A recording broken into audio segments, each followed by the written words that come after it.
के बाद इसी श्रृंखला को आगे बढ़ाते हुए यहाँ उपस्थित आदरणीय सभी बुजुर्गों के चरण स्पर्श करता हूँ। वह पूजनीय माता बहनों के भी सभी के चरण स्पर्श करता हूँ। वह अपने से बड़ों को नमस्कार और अपनी हम उम्र के नौजवानों को शुभकामनाएं देते हुए यहाँ बैठे सभी बच्चों की शरारतों की सराहना करते हुए मैं आप सभी से प्रार्थना करता हूँ कि मैं जो कहूँ उसे आप सभी ध्यान से सुने और समझें। यही मेरी आप सभी साथियों से प्रार्थना है। साथियों, जाने अनजाने में यदि मुझसे आप सभी के बीच कोई गलती हो जाए तो हो सके तो मुझे अपना बेटा, अपना बच्चा, अपना भाई समझकर माफ कर देना। दोस्तों, साथियों व हमारे बुजुर्गों एवं माता बहनों, आप सभी को एक साथ देखकर मुझे अपार खुशी व हर्ष का अनुभव हो रहा है। साथ में मुझे गर्व है इस बात का कि आप सभी ने मुझे इस काबिल समझकर जो मैंने आप सभी के सहयोग से एक मीटिंग देने का प्रयास किया, उसमें आप सभी ने उपस्थित होकर मीटिंग का दर्जा दिया। इसलिए मैं आप सभी का आभारी हूं और आभारी रहूंगा। हाँ, तो मेरे सम्मानित साथियों व आदरणीय बुजुर्गों, आज आप सभी के सहयोग से या आप वाल्मीकि समाज के भाइयों की बैठक एक जन चेतना एवं जागरूक अभियान के तहत आप सभी भाइयों के समय के हिसाब से परिवर्तन करने के लिए मैंने रखी है। मेरे वाल्मीकि समाज के भाइयों, मैं आपकी रहन सहन पर कोई टीका टिप्पणी करने नहीं आया हूं। मैं तो बस मदर टेरेसा के शब्दों का अनुसरण करके आप सभी के बीच आया हूं। साथियों, एक बार मदर टेरेसा ने कहा था, यदि तुम्हारा योगदान इतना छोटा हो जैसे समुद्र में एक बूंद हो, तो भी उसे महत्वहीन न मानो। यह सोचो कि तुम्हारी एक बूंद के बिना समुद्र कुछ कम होता। निराश न हो, योगदान करते रहो। साथियों, इसी बात के ध्यान में रखते हुए मैंने यह नहीं सोचा कि मैं क्या कर सकता हूं, मेरे अकेले करने से क्या होगा, न लोग सुधरेंगे न व्यवस्था। यदि ऐसा हमारे पूर्वज सोचते तो कार्य आज यह नहीं होता। बस मैंने भी सोच लिया है, जहां तक मुझसे हो सके मैं अपने विचारों से कुछ लोगों का मार्गदर्शन कर सकूं। हमारी जागृति, सूझबूझ व सामाजिक दर्द से समाज के प्रति हमारी जिम्मेदारी बनती है। सामाजिक कार्य को अपना व्यक्तिगत व निजी कार्य मानकर हमने पूरी गंभीरता से लिया है इस बात को। साथियों व दोस्तों, मैं सूर्यवंशी अशोक कुमार कुशवाहा उर्फ हीरो भाई आपके सामने अपना दर्द, अपनी पीड़ा, अपनी वेदना, अपना दुख आपके सामने रखना चाहता हूं। मैं आपसे विनम्र प्रार्थना करो या निवेदन करता हूं कि मैं जो कहूं या कह रहा हूं उसे आप सभी गंभीरता से चिंतन करें, मनन करें। मेरे वाल्मीकि समाज के भाइयों, मेरा मकसद ये नहीं कि आप मेरी बात माने। साथियों, यदि आपके हिसाब से मेरी बातें आपको सही लगती है तो फिर मैं भाई के नाते आपकी मन की बात आप सभी के सामने रखना चाहता हूं और रख रहा हूं, अवश्य रखूंगा अपनी बात। साथियों, मेरा मकसद आपके दिल को ठेस पहुंचाना नहीं है। मेरा मकसद है आप सभी वाल्मीकि समाज के भाइयों में परिवर्तन लाना, बदलाव लाना। साथियों, मेरी बात से कितने लोग सहमत हैं? जरा अपने दोनों हाथ ऊपर करें। मैं अपनी बात आगे बढ़ाता हूं। एक दो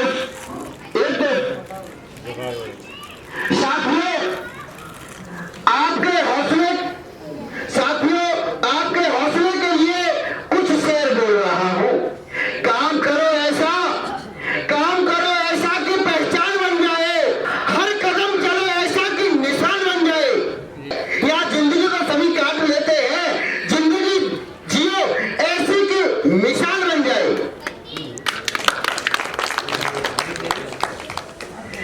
पत्थर की लकीर बदल सकती है, हाथ की रेखा बदल सकती है। इंसान में तो वो ताकत है, चाहे तो वो तकदीर बदल सकती है। जो जहाज को पलट दे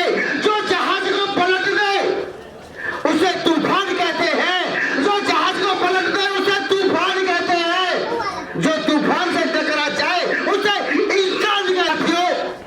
यदि आपने मेरी बातों को ध्यान से सुना, मेरे कहे हुए शब्दों का अनुसरण किया, तो मुझे पक्का विश्वास है कि मैं आपकी जिंदगी में बहुत जल्दी बदलाव आएगा, आपकी जिंदगी में और लाऊंगा। ये मेरा पक्का वादा है आपसे। आज वादा करके जा रहा हूं, अगर मेरी बातों को कुछ भी, चार बातों को भी आपने मान लिया तो आपकी जिंदगी में आने वाली आपकी पीढ़ी में बदलाव आएगा। ये मेरा पक्का वादा है आपसे। आज की तारीख डेट डाल लेना, डेट लिख लेना अपने मुख्य जगह पर, आपके अपनी पूजा वाले स्थल की जगह पर लिख लेना। आज की तारीख डाल के आपके अंदर और आने वाली आपकी पीढ़ी में बदलाव ना जाए तो मेरा नाम बदल के रख लेना। मुझे कोई भी सूरज जैसे कुछ मत कहना। रास्ते पर आपके पूर्वज चलते आए हैं, आपको भी उसी रास्ते पर चलना है, ऐसा बिल्कुल नहीं। आपको नया रास्ता बनाना होगा। कोई पद चिन्हों पर चलता है, कोई पद चिन्ह बनाता है। जो पद चिन्ह बनाता है दुनिया में वो ही महान कहलाता है। आपका सबसे पहला काम होगा सुअर पालन पर ब्रेक। साथियों, मेरी तरफ ध्यान दें, ये मुख्य पॉइंट अब आ रहे हैं। आपका सबसे पहला कार्य होगा और काम होगा सुअर पालन पर ब्रेक और मुर्गी पालन पर ब्रेक। इसी जगह पर मैं कह रहा हूं आपसे, भैंस रखो, बकरी रखो। आपका दूसरा काम होगा, जो आप दूसरों के घरों के सामने सफाई करके आते हैं, ऐसी ही सफाई अपने घरों के सामने रखो। ये कहावत को झूठी करनी होगी कि वाल्मीकि सबके घरों के सामने कर देते हैं, लेकिन इनके अपने घर के सामने सफाई नहीं हो। अब जमाना बदल चुका है, सबको बता दो, सबसे कह दो, साथियों पुरानी जंजीरों को तोड़कर बाहर आओ, जागो, उठो, बदलो। आपका तीसरा काम होगा साधारण कपड़े पहनना। टी शर्ट हो तो एक कलर की, कटिंग भी ओवर एक्टिंग की नहीं होनी चाहिए। आपको कोड वर्डों में समझना होगा। आपको रहन सहन के मामले में आप प्रेरणा लो। आपके ही अजय वाल्मीकि जी है, गिरिराज वाल्मीकि जी हमारे बीडीसी बैठे हुए हैं, सीख लो ऐसे व्यक्तियों से।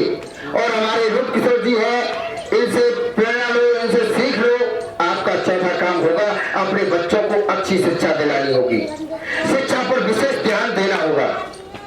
इसके लिए चाहे आपको अपनी डेली की एंजॉय बंद करनी पड़े, जैसे बीड़ी, सिगरेट, गुटखा व अन्य जो आप समझ गए होंगे। ऐसी में आपकी अपेक्षा जाटव समाज शिक्षा के मामले में आपसे काफी आगे हैं। आपको जाटव समाज से सीख लेनी होगी। जाटव भाइयों के बच्चे अच्छी पोस्ट पर हैं। आपके अपने बच्चों को अपने बच्चों को अच्छी शिक्षा दिलाएं और अच्छी पोस्ट पर पहुंचाएं। आपका 5वां कार्य होगा डेली की सफाई। आप सफाई के कार्यों पर निर्भर न रहें। आपका 5वां काम होगा डेली की सफाई। आपका 5वां कार्य होगा डेली की कमाई। जो आप सफाई के कार्यों पर निर्भर रहते हैं, जो उसको डेली की कमाई समझते हो, उन पर निर्भर नहीं रहना होगा आपको। इस बात पर आप कहेंगे कि हम बाल्मीकि हैं, क्या काम कर सकते हैं? बहुत कुछ कर सकते हैं। अब मैं आपको काम बता रहा हूं और गिना रहा हूं। कहीं भी चौकीदार कर सकते हो, सवारी वाला लोडिंग टेम्पो चला सकते हो, सवारी वाला या लोडिंग टेम्पो चला सकते हो, भैंस वाली बुग्गी चला सकते हो, किसी भी शहर में बिजली के सामान की दुकान चला सकते हो, किसी भी शहर में प्लास्टिक के सामानों की दुकान चला सकते हो, साइकिल की मरम्मत पंचर की दुकान चला सकते हो, बाइक मिस्त्री बन सकते हो, 4 व्हीलर गाड़ी की मरम्मत मिस्त्री बन सकते हो, लोहे की वेल्डिंग की दुकान खोल सकते हो। जब आप कुछ करने की ठान लोगे तो और भी बहुत काम नजर में आ जाएंगे। इन शब्दों के साथ जैसा मुझे मेरे दिमाग को मैं आई बात आपके सामने रख दी और इन्हीं शब्दों के साथ मैं अपनी वाणी को विराम देता हूं। जय हिंद, जय भारत, जय भीम।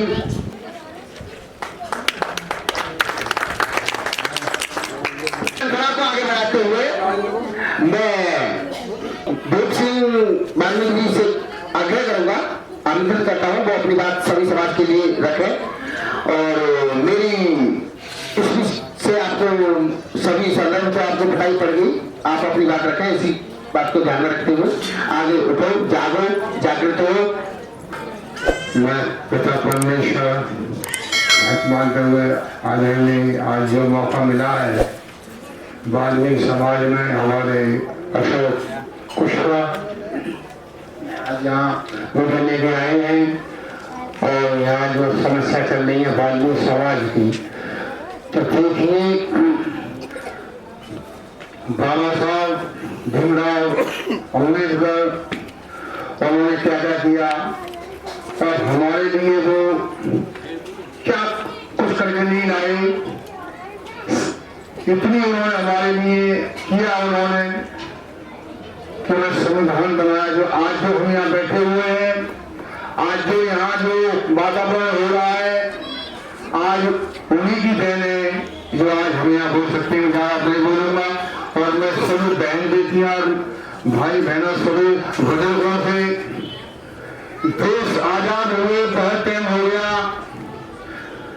कई 70-85 वर्ष होने आ रही है, लेकिन हम वही की वही हैं। वो क्यों है वही की वही? कि हमारे जो नेतागण और जितने लोग आए झूठा अनुशासन देते आए, जो थे वो देंगे निकाल के लाए हमें, लेकिन जो अब जो नेता लोग आए वोट के लिए, जो भी वोट प्रथा है वो भी हमारे जो बाबा साहब अम्बेडकर की देन है। जो आज जो वोट प्रथा हमारे पास लोग आते हैं, तो हम लोग जो नेताओं पे आते हैं झूठे उन्हीं चक्कर पर जाते वोट देगा हमें जो फलाने दिए। हमारे जो अशोक कुमार हैं, आज ये इन्होंने मीटिंग लगाई है, हमारी बहन मायावती जी, उनको क्या चांस मिले, इनके साथ कई बार हम जो है नखड़े गए, लेकिन आज इन्होंने हमारी सुन लिया वाल्मीकि समाज की। ये इनको भी आज हम धन्यवाद देंगे कि चलो हमारे लिए कुछ तो दी। हमारी बहन बेटियां ये जो काम कर रही है, हमारे जो समाज एक झाड़ने खाने वाला, इंतजार झाड़ने खाने वाला समाज है। तो ये झाड़ने खाने वाला भी नहीं, उसी में एक रोटी पर जुगो जुग से चली आ रही है वो हमारे लिए। लेकिन हमारे भाई समाज पढ़ी लिखी नहीं हुए, सब हुए, लेकिन वही वही रह गई। ये जो है एक रोटी नहीं छोड़ेगी। उसे एक रोटी के पीछे अगर कोई किसी का घर जाए तो उनमें झगड़ा हो जाता है, किसी घर को जा रहे हो उनमें झगड़ा हो जाता है। लेकिन वो शिक्षित कहते हैं ना, शिक्षित भी होते हुए अशिक्षित रहे। हमारे सभी बहुत हमारे शिक्षित हैं, लेकिन मैं फिर भी कहूँगा मैं सभी अपने भाई माता बहनों से और अपने समाज से, बालिन समाज से कि शिक्षित हो।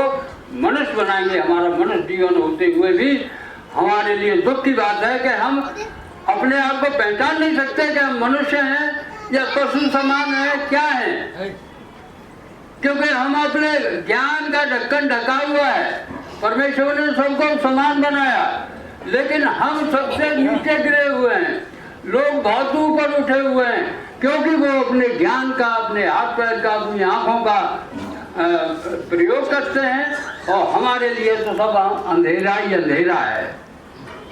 हम जानते ही नहीं कि हम कहीं ठोकर खाएंगे। जब अंधेरे में चलेंगे तो ठोकर लगेगी कि नहीं लगेगी? अवश्य लगेगी। जब आंखों से नहीं देखेंगे और चलते जाएंगे तो गड्ढे में गिरेंगे कि नहीं गिरेंगे?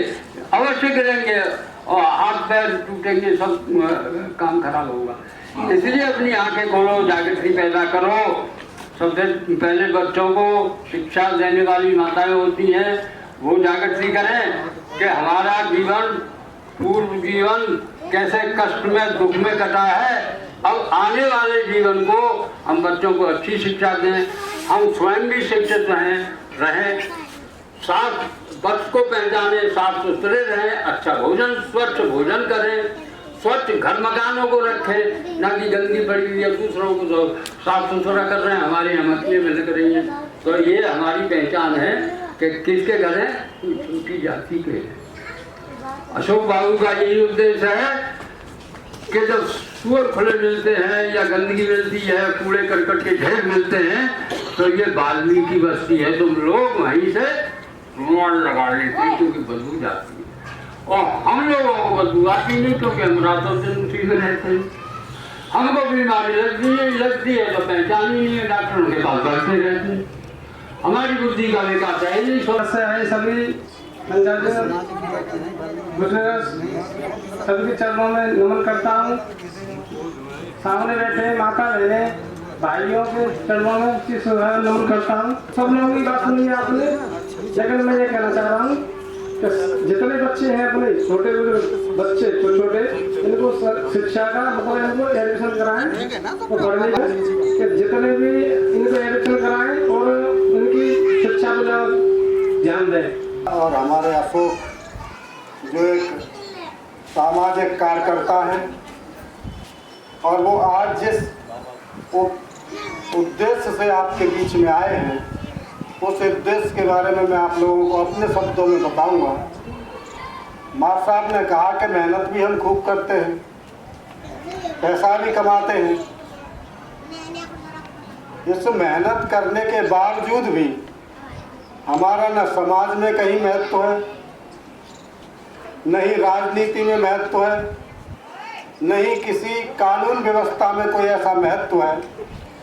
तो आखिर इन सारी चीज़ों को हम किस तरीके से प्राप्त करें और कैसे हम अपनी उन्नति कर पाएँ, ये सारी चीज़ें मैं अपने शब्दों में आप लोगों को बताऊंगा। हमारे बाबा साहेब भीमराव अम्बेडकर जी ने हमारे लिए बहुत कुछ लिखा है और बहुत कुछ कहा है। उन थोड़े से शब्दों में मैं आप लोगों को बताऊंगा कि उन्होंने कहा कि हमारा संघर्ष 3 चीज़ों से है। हमारा संघर्ष 3 चीज़ों से है। पहला समता, स्वतंत्रता और बंधुता। तो समता का मतलब है हमें समानता चाहिए, सभी जगह समानता चाहिए, और ये समानता हमें कैसे मिलेगी उसके बारे में मैं आपको बताऊंगा। फिर उन्होंने बताया स्वतंत्रता। जब हिंदुस्तान स्वतंत्र है, सारे लोग स्वतंत्र, हम स्वतंत्र क्यों नहीं? इस बारे में भी हम आपको बताएंगे। बंधुता, हम पुरानी परंपराओं में, कुरीतियों में इस तरीके से बंधे हुए हैं कि हम उन जंजीरों को तोड़ ही नहीं पाते, क्योंकि हम अपनी हिम्मत नहीं जुटा पाते उन जंजीरों को तोड़ने के लिए। जंजीरें कोई साकर की नहीं है, वो सिर्फ एक पायबंदियां हैं जो चाहे तो आदमी क्षण भर में उन्हें तोड़ सकता है, परंतु हम हौसला नहीं लाते, हम अपने अंदर हिम्मत पैदा नहीं करते उन जंजीरों को तोड़ने के लिए। क्यों? क्योंकि हमें कुछ ऐसी परंपराओं में बांध रखा है कि अगर हम इस काम को नहीं करेंगे तो हमारे लिए ये परेशानी आ जाएगी। समझ रहे हैं आप लोग? तो हमें सारी चीज़ों को ध्यान में रखते हुए यदि हमें आगे जाना है तो पहले हमें बाबा साहेब को खंगेलना पड़ेगा, बाबा साहेब के बारे में जानना पड़ेगा। और सबसे बड़ी बात होती है कि हर समाज के लिए एक गुरु होता है, और हमारे तो सर्वश्रेष्ठ गुरु रहे हैं बाबा साहेब, जिन्होंने पूरे संसार को ही ज्ञान दिया। आज से हिंदुस्तान में ही नहीं, लगभग विश्व के न जाने कितने देश हैं, उनमें बाबा साहब ने अपना प्रचार प्रसार किया और ज्ञान दिया। आज वो देश सबसे आगे हैं, और जिस हिंदुस्तान में बाबा साहब पैदा हुए वो हिंदुस्तान सबसे पीछे। क्यों? क्योंकि हमने उनकी गुरु दक्षिणा नहीं ले पाए, हम उनकी गुरु दक्षिणा नहीं ले पाए। हमारे होते हुए भी हम उन्हें जानते नहीं हैं, वो हमारे हैं, हम उन्हें जानते नहीं हैं, और किसी दूसरे ने किसी को बता दिया उसे ग्रहण कर लेते हैं बहुत जल्दी। ये हमारे भगवान हैं, और जो रियल हमारे भगवान हैं, जिन्होंने हमें पहनने की आज़ादी दी, बोलने की आज़ादी हमें दी, वोट डालने की आज़ादी हमें दी, खान पीने की आज़ादी हमें दी, पक्के घरों में रहने की आज़ादी हमें दी, हम उन्हें जानते ही नहीं।